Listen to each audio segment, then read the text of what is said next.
এবং আমাদেরকে প্রিয় নবী হযরত মুহাম্মদ সাল্লাল্লাহু আলাইহি ওয়াসাল্লামের উম্মতের অন্তর্ভুক্ত করেছেন এবং সবচেয়ে প্রিয়তম ও সহজ দিন আমাদেরকে দান করেছেন, যার মাধ্যমে আমরা নিজেদের পূর্ণ জীবন আল্লাহর আদেশ ও নবী করিম সাল্লাল্লাহু আলাইহি ওয়াসাল্লামের নূরানী তরিকা অনুযায়ী অতিবাহিত করতে পারি।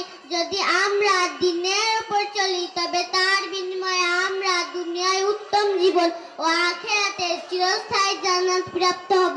আল্লাহ তাআলা আমাদের সকলকে দ্বীনের উপর চলার তৌফিক দান করুন। আমিন। ওয়া আখিরু দাওয়ানা আলহামদুলিল্লাহি রাব্বিল আলামিন। আসসালামু আলাইকুম ওয়া রাহমাতুল্লাহি ওয়া বারাকাতুহু। মাশাআল্লাহ।